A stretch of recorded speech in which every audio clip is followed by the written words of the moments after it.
Friends, आज की इस वीडियो में मैं बताऊंगा कि जो बीएड के फर्स्ट सेमेस्टर हैं उनके जो कंटेम्प्रेरी इंडिया एंड एजुकेशन का जो पोर्शन है तो उसका फर्स्ट है एम ऑफ एजुकेशन।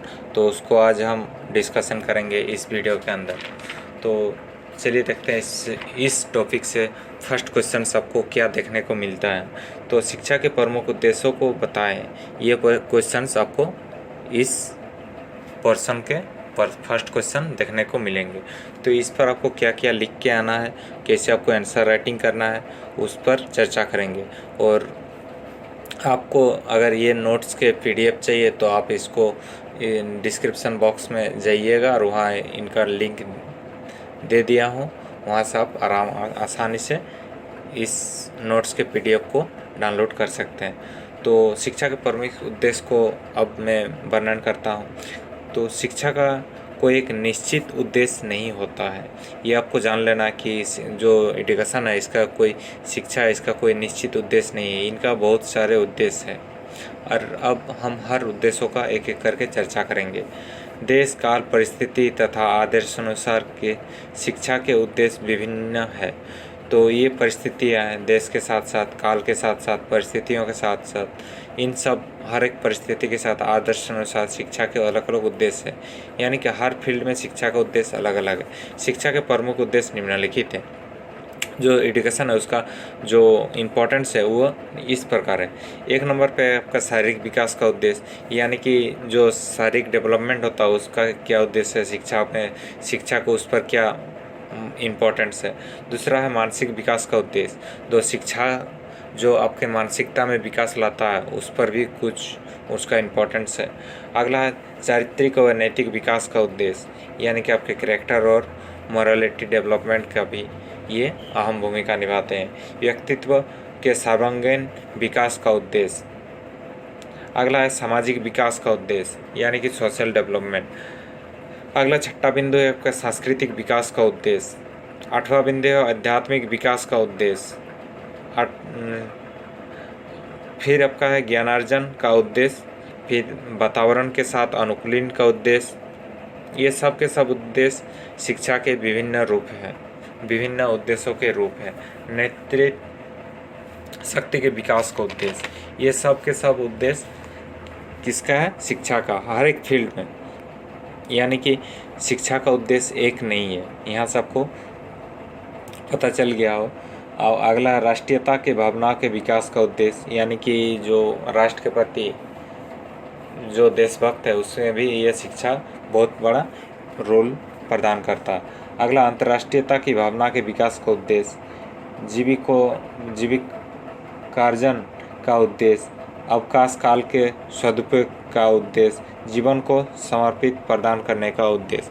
ये सब के सब उद्देश्य किसका है, तो ये सब के सब उद्देश्य शिक्षा का है। अब चलिए चलते हैं एक एक बिंदु पर हम अब चर्चा करते हैं, एक एक पहलुओं को देखते हैं। सबसे प्रथम है आपका शारीरिक विकास का उद्देश्य। ये जो शारीरिक विकास है इसका क्या उद्देश्य है। शिक्षा का एक प्रमुख उद्देश्य बालक का शारीरिक विकास करना भी है। जो शिक्षा है वो किसी भी ह्यूमन बॉडी, तो ह्यूमन बॉडी का विकास कहाँ से होता है, बाल्यावस्था से होता है। तो आपको जानना है कि बाल्यावस्था में विकास में शिक्षा एक महत्वपूर्ण योगदान प्रदान करता है। इसी से रिलेटेड हुआ है आपका शारीरिक विकास का उद्देश्य। क्या कि स्वस्थ शरीर में स्वस्थ मन का सृजन ही शिक्षा है। यही कहा गया कि एक स्वस्थ शरीर में स्वस्थ मस्तिष्क का निवास होता है। इसी से लिया गया कि स्वस्थ मन का सृजन ही शिक्षा है।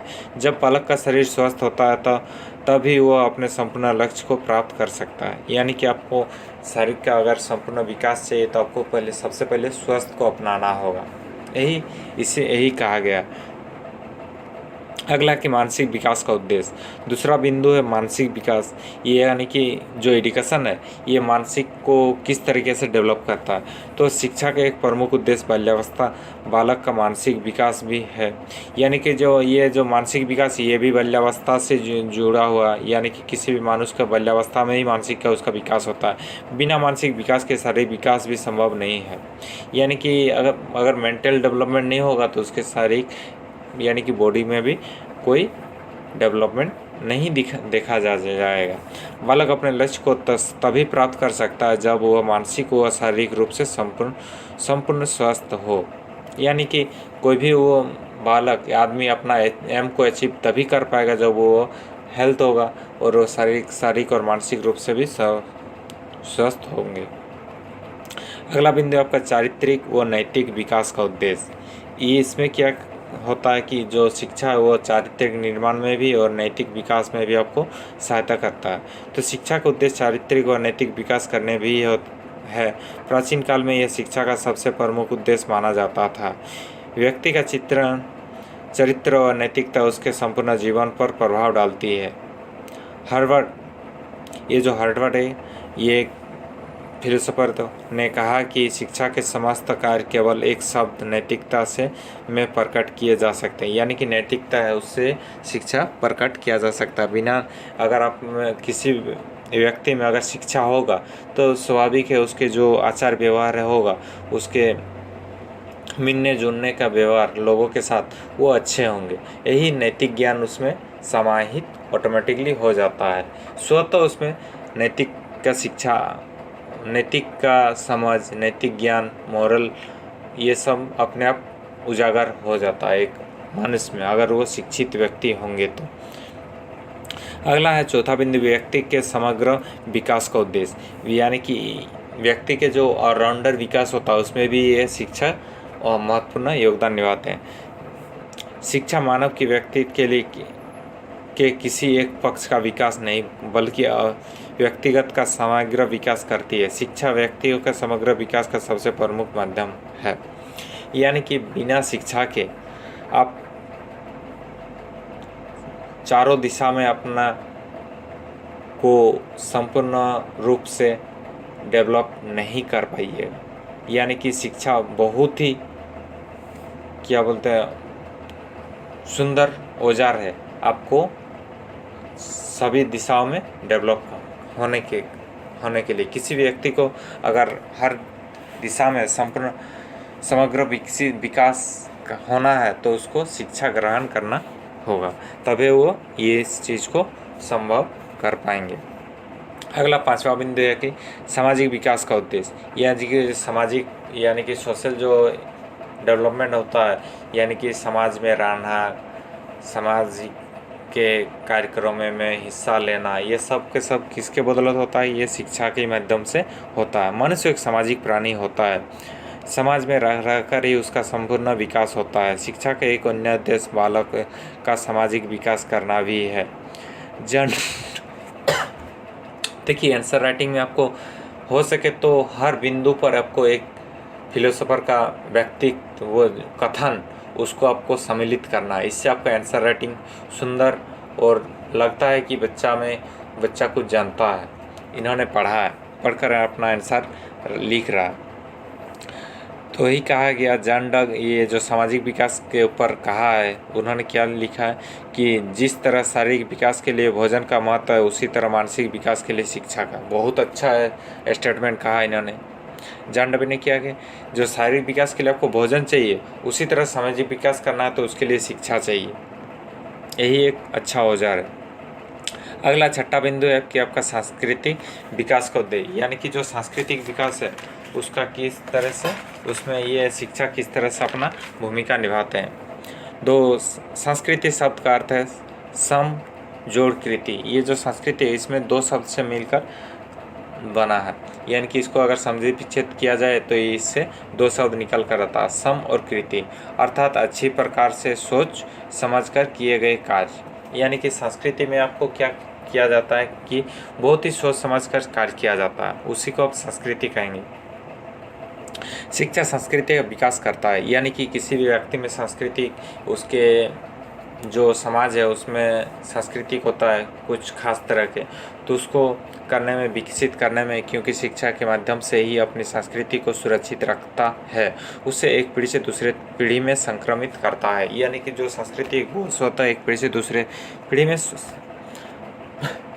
चला जाता है। तो ये तभी पॉसिबल है जब आप में शिक्षा निहित होगी। बिना शिक्षा के आप संस्कृति को भी ग्रहण नहीं कर पाइएगा। वही कहा गया है, इसमें परिवर्तन और विकास करता है। साथ ही साथ जो आपके सांस्कृतिक है उसमें कुछ चेंजेस जो परिवर्तन लाता है वो किसके बदौलत? ये शिक्षा के ही बदौलत आता है। देखिए आज के दौर में जो सांस्कृतिक है पूरा पौराणिक संस्कृति उससे बहुत भिन्न है। आज पहले जो नाच गान होता था अब उस तरह का नाच गान नहीं होने लगा। पहले जो वाद्य यंत्र था आज के वाद्य यंत्र में बहुत भिन्नताएं हैं। इस प्रकार के आपको परिवर्तन देखने को मिलेंगे। ये सब के सब किसके बदौलत हुआ? शिक्षा के माध्यम से। अगला 7वां बिंदु कि ज्ञानार्जन का उद्देश्य। ये जो ज्ञानार्जन है उसका भी उद्देश्य शिक्षा ही है। प्राचीन काल में शिक्षा का मुख्य उद्देश्य ज्ञानार्जन करना अर्थात ज्ञान के लिए ज्ञान प्राप्त करता था।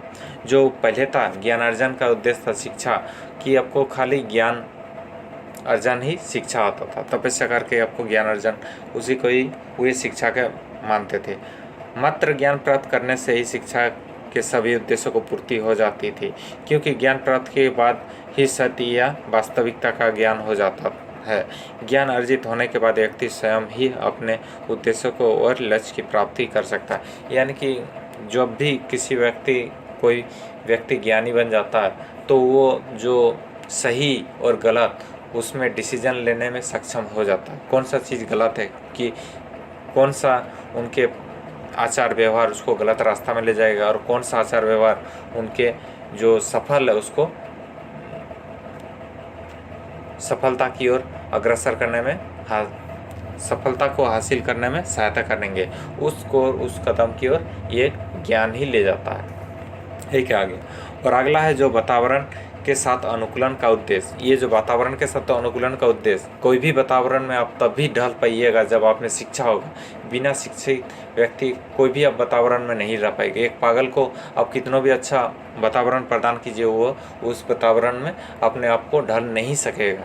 इसीलिए शिक्षित व्यक्ति भी हर वातावरण में अपने आप को सहूलित रूप से अनुकूल बना लेता है। यही कहा गया शिक्षा का एक अन्य उद्देश्य व्यक्ति को वातावरण के साथ अनुकूलित प्रदान करना भी है।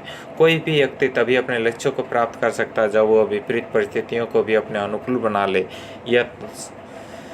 यह कार्य शिक्षा द्वारा ही होता है। यानी कि कभी भी आपको कष्ट भी होगा अगर वातावरण में, फिर भी उसको अनुकूल बना के आप चलिएगा तो तभी आपको लक्ष्य मिलेगा। नहीं तो लक्ष्य प्राप्ति करने के लिए आपको बहुत सारे बाधाएं मिलेंगे।